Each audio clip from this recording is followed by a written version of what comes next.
Bonjour et bienvenue dans l'émission Paroles de femmes. Toute cette semaine est consacrée à l'amitié entre femmes avec un invité homme, le pasteur Elhadj Diallo. Bonjour pasteur. Bonjour Annabelle. Vous allez bien?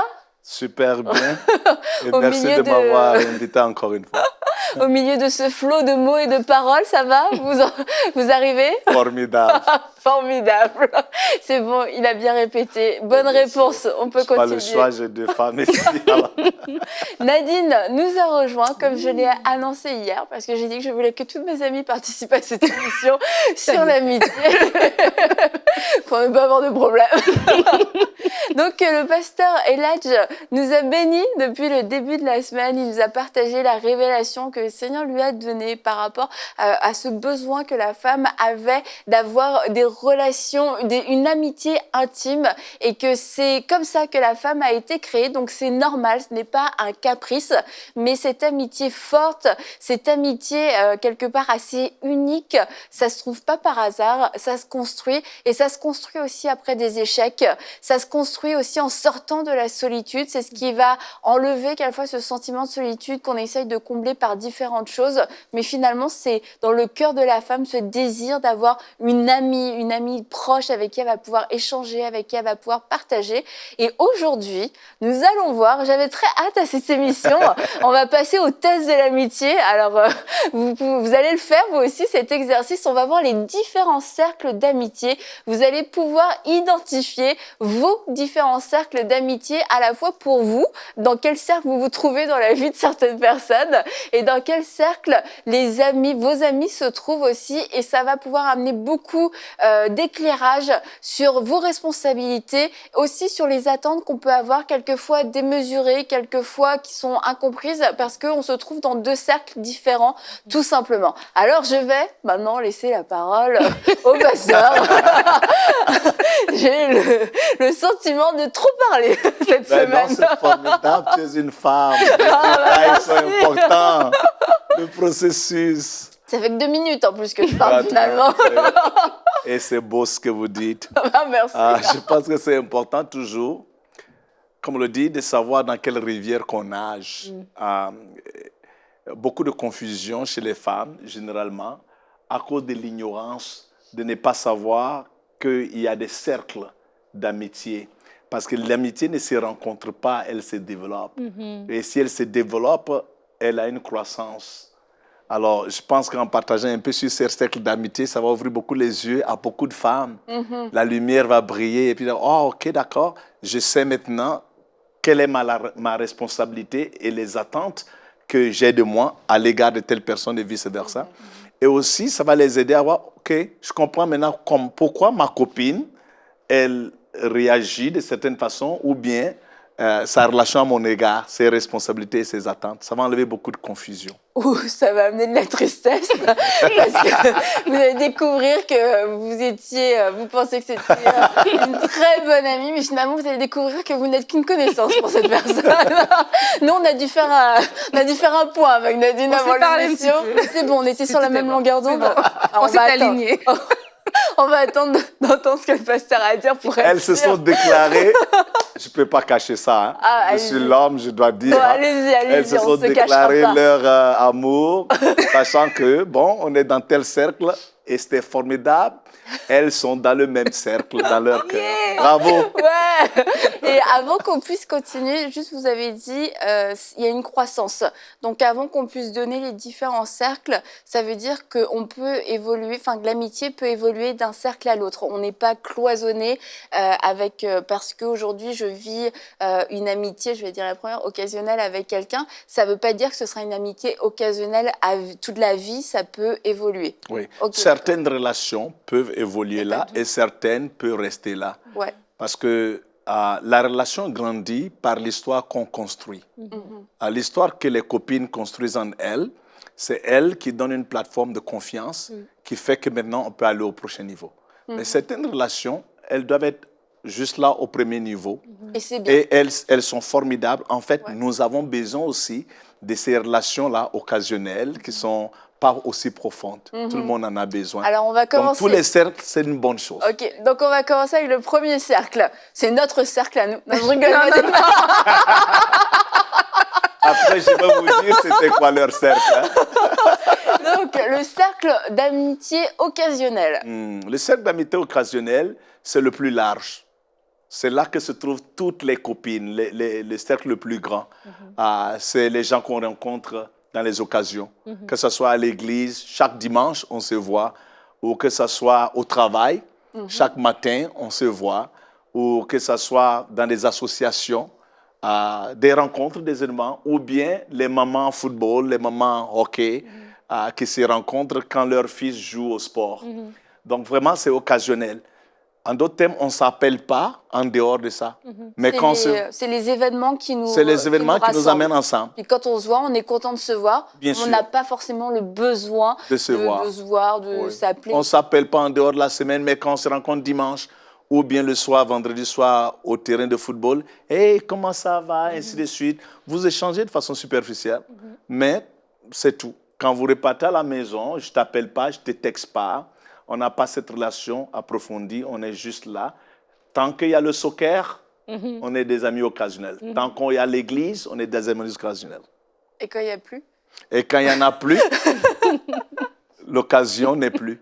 Okay, et quand l'occasion n'est plus, l'amitié généralement disparaît avec ça. Okay. Mais j'ai aimé ce qu'il a dit, qu'il y a une progression. Et je crois que les amis occasionnels, c'est aussi un bon terrain d'apprendre à socialiser, en fait. Moi, je pense à quand j'étais dans le milieu de travail séculier, il y a des gens que tu rencontres qui sont la dame qui s'assoit à côté de toi ou avec qui tu prends le déjeuner à midi, avec qui tu prends le café. Vous vous entendez très bien, mais peut-être que vous n'avez même pas vos numéros de téléphone. Vous vous parlez bien, mais c'est juste un moment, en fait. Et ça aussi, c'est bien parce que des fois, on attend l'amitié proche, sans pour autant avoir ses amis occasionnels. Mais c'est bien aussi parce que ça te permet de développer ce côté social aussi d'interaction avec des gens différents, en fait, qui des fois te ressemblent même pas. Bien sûr.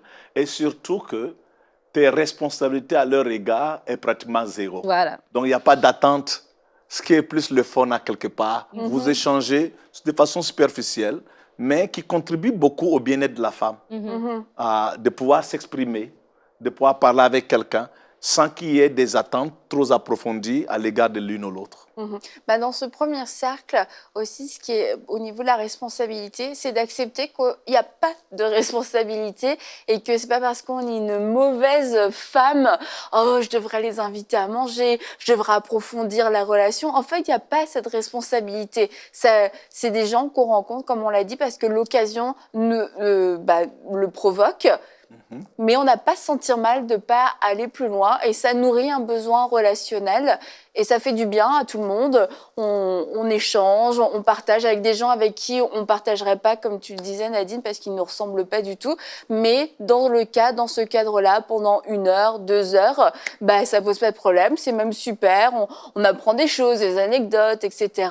Mais après, ça se termine. Et je pense que le danger, c'est de se dire l'amitié occasionnelle, c'est trop superficiel. Du coup, je préfère ne parler à personne parce qu'il faut que je sois plus engagée que ça. Et du coup, on va se priver de ces moments qui sont agréables avec tout un tas de personnes. Exactement. Et aussi, l'amitié occasionnelle, elle a une seule demande. C'est de sourire et de parler. C'est tout. On peut faire ça. C'est de venir. « Hey, ma chérie, comment ça va, ma copine? Ouais, ça va bien. » Sourire et parler, c'est tout. On ne va pas plus loin que ça. C'est cool. Si tu souris et que tu parles, on a de l'amitié occasionnelle à l'église ou dans l'association ou sur le terrain de football, et ainsi de suite, ou au travail. Au travail. Ouais. Et après, nous avons le deuxième cercle d'amitié. Le deuxième cercle d'amitié, c'est les amis à intérêt commun, qui va un peu plus en profondeur comparé au premier. Là maintenant, on ne se rencontre pas juste à l'église, on ne se rencontre pas juste dans l'association. Maintenant, on va prendre le téléphone et dire « Hey, est-ce qu'on peut faire quelque chose ensemble ?» Là, on prend un pas supplémentaire de pouvoir lier des relations en dehors de l'occasion. Donc là, de façon peut-être plus Concrète. Concrète, voilà. Des amitiés intérêts communs, ça peut être quoi? Ça peut être qui, quoi, où? Ça peut être avec qui qu'on va à la cellule de prière. Pas seulement se rencontrer le dimanche à l'église, mais la cellule de prière. Ça peut être également au travail. Ouais. Pas seulement se rencontrer au travail, mais on a un projet en commun à accomplir. pas en relation seulement avec le travail, mais quelque chose que nous deux, nous voyons qui a un intérêt pour nous. Voilà, c'est comme c'est une amitié occasionnelle qui débouche à une amitié, un intérêt commun. Donc, ta collègue de travail qui finalement, tu te rends compte qu'elle aime faire du jogging, toi, tu aimes faire du jogging, et là, du coup, vous vous rencontrez le week-end pour en faire. Exactement. Donc, au-delà de l'occasion, on trouve maintenant quelque chose de commun en nous qu'on peut faire.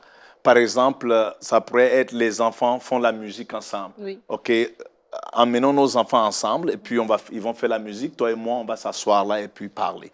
Ça devient un peu, on sort de juste se voir à aller au-delà de l'occasion, à créer quelque chose de commun. On s'organise pour On le faire. s'organise pour le faire. On se cherche un peu plus pour pouvoir le faire, mais tout ça quand même autour d'un intérêt. C'est pas juste pour le fun de se voir, pour oh, j'ai envie d'échanger, je vais pas bien en ce moment. Il y a un but.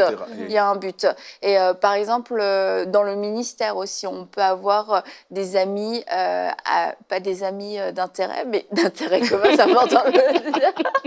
On est ensemble dans le ministère, des pasteurs qui se voient lors de conférences, qui voyagent ensemble, quelquefois parce qu'il y a plusieurs conférences dans l'année où ils vont le faire ensemble. Et peut-être qu'en dehors de ces conférences, ils sont pas vraiment en contact non plus, mais ils aiment travailler ensemble, ils aiment faire des choses ensemble. Et là, du coup, quel est le niveau de responsabilité? Bon, c'est un peu, il faut s'appeler. Il faut s'appeler parce que dans le premier, on ne s'appelle pas. On se rencontre là occasionnellement. Maintenant, intérêt commun, on s'appelle, on organise quelque chose. Il faut maintenant organiser quelque chose. Il faut dire, par exemple, comme tu le disais si bien, on va aller, par exemple, à faire quelque chose qui est profitable pour toi et pour moi. Donc, ça prend maintenant un petit niveau d'organisation, alors un peu plus de responsabilité et aussi élever le niveau de communication et de consistance. Voilà, parce que si je comprends bien, un ami, un intérêt commun, on peut avoir quelque chose qui nous lie dans le sens, c'est l'activité qui nous lie, mais peut-être nos valeurs ne se lient pas encore. Mais c'est quand on va apprendre à faire cette activité ensemble, comme la musique ou peu importe, c'est là qu'on va parler plus et que là, peut-être, on va se découvrir pour aller au prochain cercle ou pour rester au même cercle. Exactement. Il y a quelque chose que j'aimerais mentionner aussi, souvent dans l'intérêt commun, quand les personnes ne comprennent pas dans le cercle qu'ils sont, si l'activité n'est plus, ce qui nous tenait en commun n'est plus, tout tombe à l'eau. Oui. Alors, des personnes vont dire, ah oui, tu sais, elle m'a trahi, elle m'a abandonné. Ou bien souvent dans l'église, il n'y a pas d'amour.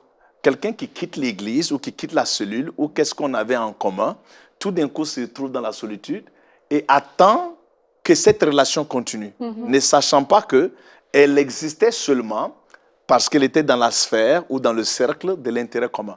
Donc, si l'intérêt commun n'est pas là, la relation est dissoute.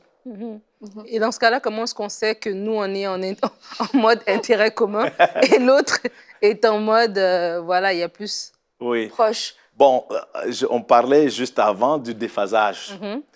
Il y a des personnes, par exemple, pour toi, elle est numéro 4 ou numéro 3, disons, si on peut donner des numéros. Mais pour moi, tu es numéro 2. Donc, on est un déphasage. Moi, ma relation à ton égard, elle est là, et ta relation à mon égard, elle est là. Donc, c'est deux différentes responsabilités. Je donnerai un exemple. Une fille pourrait dire, « Ah, tu sais, elle m'embête, elle appelle tous les jours, je ne comprends pas, du lundi au mercredi, et puis elle me raconte les histoires avec son mari, avec ses enfants. Pourquoi est-ce que, oh my God, c'est trop. » Et l'autre, de l'autre côté, va dire, qui elle pense qu'elle est là? Je l'appelle, ne me rappelle jamais. Right? Ils sont en train de fonctionner à deux niveaux différents. Et souvent, ça peut créer des crises. C'est pour cela qu'une plateforme comme ça, elle est importante. Pour pouvoir éduquer les femmes et leur dire, numéro 1 ou numéro 4, il n'y a rien de mal. Right? Parce qu'elles peuvent tous se construire pas à pas. Mais c'est de se réaliser que c'est correct. Right? C'est correct où je suis. Mais j'ai le potentiel de pouvoir grandir dans notre relation. Mais du coup, c'est à laquelle de s'ajuster? C'est celle qui est en haut qui doit s'ajuster à celle qui est en bas. Ok, pour aller au rythme, Exactement. pour ne pas forcer la relation. Exactement. Ok, donc là, c'est accepter que c'est pas parce que moi j'étais déjà plus loin dans notre amitié, mais que l'autre n'y est pas, que je suis pas obligée de sentir un sentiment de rejet, de pas me sentir aimée. C'est juste que je suis peut-être allée trop loin et du coup je suis en train de perdre l'autre personne. Mais c'est parce que quelquefois c'est difficile parce qu'on se sent comme je mérite pas son amitié, elle m'aime pas assez. Et c'est pour ça que c'est important, comme on le disait hier, de pouvoir se réveiller à savoir qui nous sommes. Et d'accepter au niveau que nous sommes, en sachant qu'il y a un potentiel de croissance là-dedans. On n'est pas le même niveau. Mais si on se met à courir tout de suite, quelqu'un va courir plus vite que toi.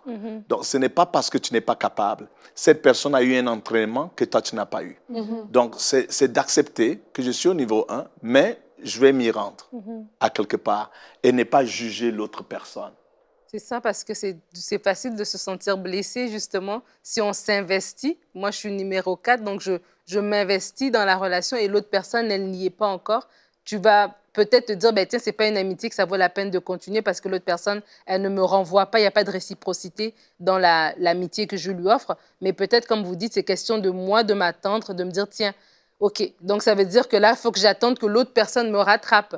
Mais ce n'est pas vraiment raison que j'abandonne cette relation. Parce que dans la vie de tous les jours, c'est ce qui se passe, c'est qu'on abandonne la relation. Ouais, voilà. Ouais, c'est ça, parce qu'on se dit, ça ne fonctionne pas, mais c'est vraiment le point, c'est on n'abandonne pas la relation, on s'ajuste dans la relation. Et c'est ce qui va permettre à la relation de pouvoir fleurir, peut-être de rester à un niveau plus bas que ce qu'on voulait, mais on va garder cette relation et on va apprendre à s'épanouir, ou alors permettre aussi à cette relation de grandir. Mais quand on l'abandonne, c'est sûr qu'on y renonce. On ne donne plus le potentiel à savoir qu'est-ce que Dieu voulait faire au milieu d'eux. L'un des points aussi, souvent, quand une personne numéro 4, le numéro 1, ça peut être des relations de coach avec une personne comme des mentors et de quelqu'un qu'on entraîne, ou un pasteur ou une brebis, ou ton patron et un employé. Ces relations aussi existent où une personne va s'ouvrir plus à l'autre, mais pour une thérapie, si je peux utiliser le terme, pour recevoir de l'aide. Certaines de ces relations peuvent rester comme ça, mais certaines aussi peuvent grandir à une ouverture un peu l'une à l'autre et grandir ensemble là-dedans. Mais la personne qui s'ouvre, quelquefois, elle a l'impression d'être très proche de l'autre parce qu'elle a tout dit, elle a tout donné et elle peut du coup avoir comme l'impression que c'est ma meilleure amie, c'est mon meilleur ami parce que moi je lui ai tout dit, j'ai tout confié, mais c'était pas dans le but d'un échange, d'une amitié, de réfléchir ensemble, c'était dans le but de se faire aider. Donc là, c'est important de faire cette différence pour pas avoir d'attente trop élevée non plus sur l'autre personne. C'est ça. Sinon, ça devient trop lourd. C'est pour ça que la communication entre copines est très importante. Et comme je écoute, t'es juste numéro 4 sur ma liste. Oui, non, mais tu comprends, Annabelle, c'est que les copines, elles partagent beaucoup. Mais quand ça arrive à ces termes-là, généralement, elles n'aiment pas en parler. Mais tu vois, ça me fait penser à ce verset qui dit que d'être prompt lent à parler et prompt à écouter, et lent à se mettre en colère. En tout cas, bref.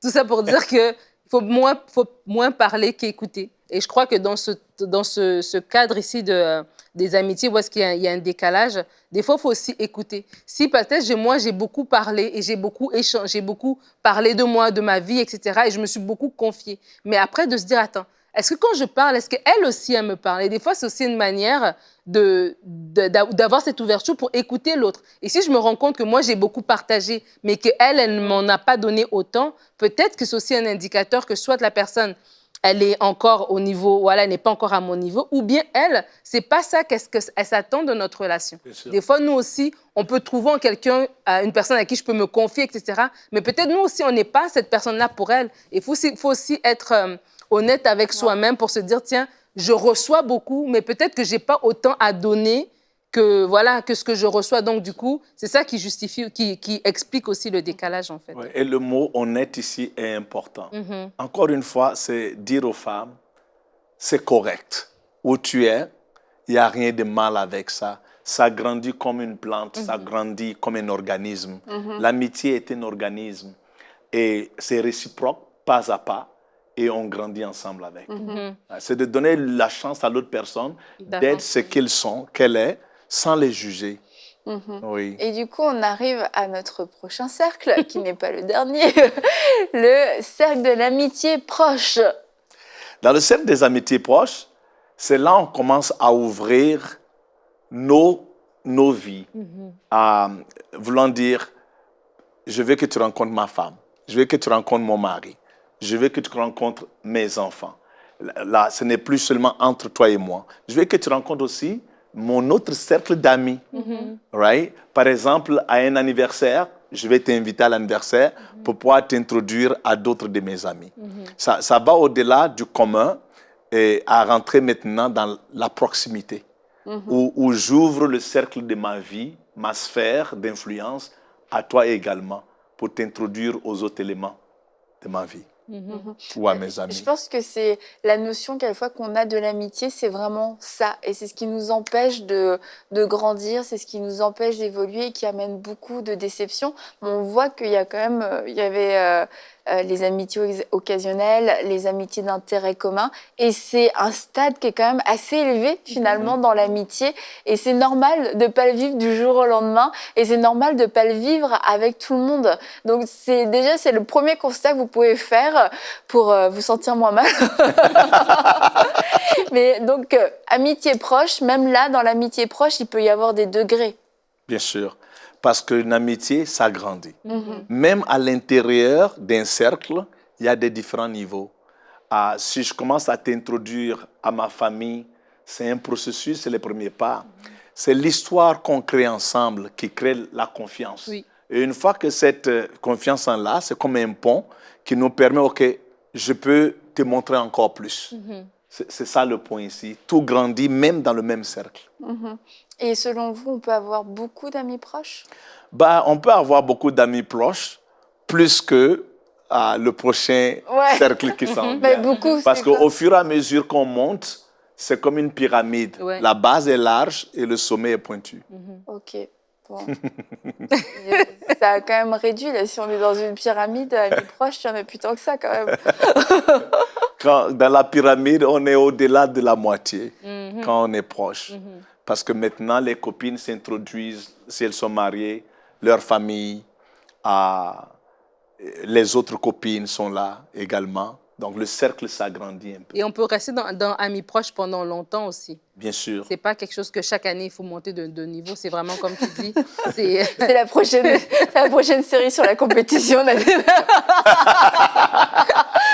mais c'est pour dire, c'est vrai, parce que des fois, on peut se dire, ben, tiens, voilà, on a déjà partagé quelque chose, donc ça veut dire je dois absolument arriver à ce prochain niveau. Mais peut-être on peut rester dans ce niveau de partage encore pendant un petit bout avant. Et j'aime ce que vous avez dit, c'est que c'est l'historique, en fait, qui se bâtit. C'est ça qui crée l'amitié, en fait. Et des fois, on voit des belles qualités chez quelqu'un, et ce sont des belles qualités, mais laissons cette amitié mûrir, prendre de la profondeur et tout ça avant d'aller plus loin. Alors, tu vois, l'amitié, elle est intentionnelle au début.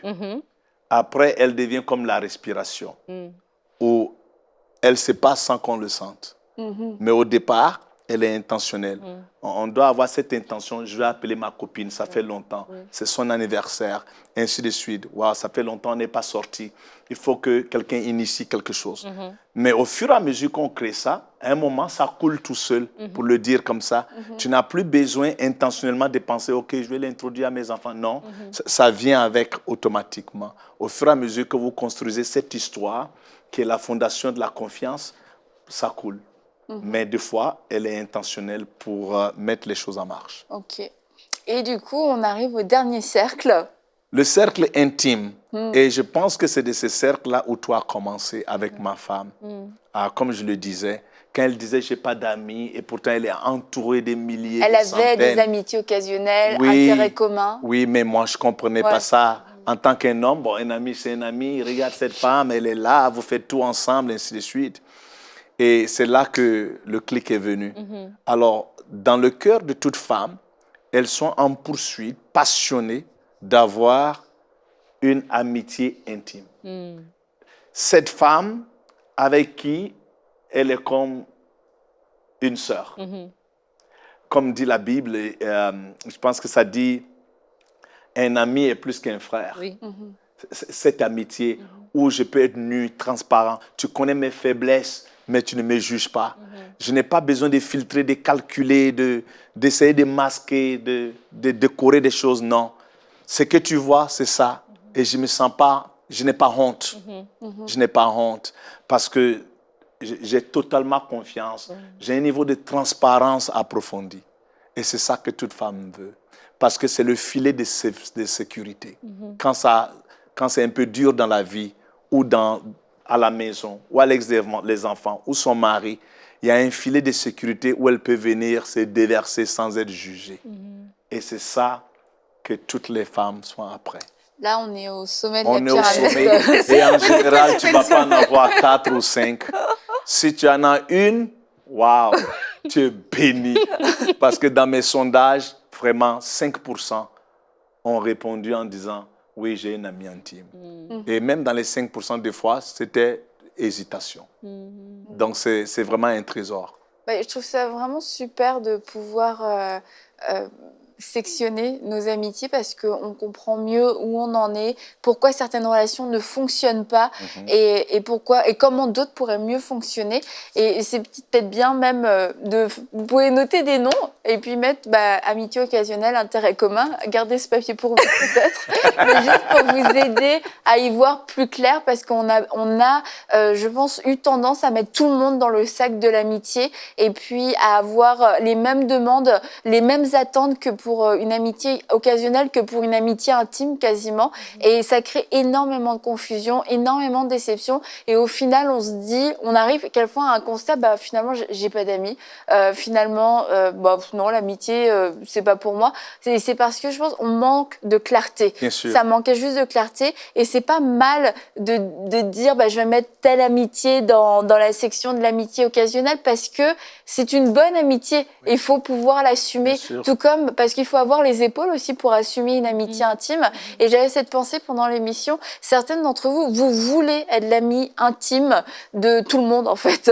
Vous voulez être cette personne importante dans la vie de tout le monde, mais c'est le bout de la pyramide et c'est une amitié qui va vraiment à deux sens. Donc, on ne peut pas être l'ami intime de tout le monde sans redonner aussi et sans être dans cette relation à 100%. Alors, il y a des choix à faire, un discernement à avoir et je crois que souvent, cette course pour être l'amie la plus intime, ça vient souvent de sentiments d'insécurité, de jalousie. Alors, relâchez ça devant le Seigneur et demandez-lui, mais quelles sont mes vraies amitiés, où est-ce que j'en suis réellement, donne-moi du discernement et que vous puissiez accepter aussi que vous n'êtes pas la meilleure amie de tout le monde et que ce n'est pas un problème, qu'au contraire, c'est une bonne chose parce que vous ne pouvez pas être la meilleure amie de tout le monde. Chacun mérite d'avoir une vraie amie intime qui sera là pour elle et pas une amie intime qui va être là juste pour le titre.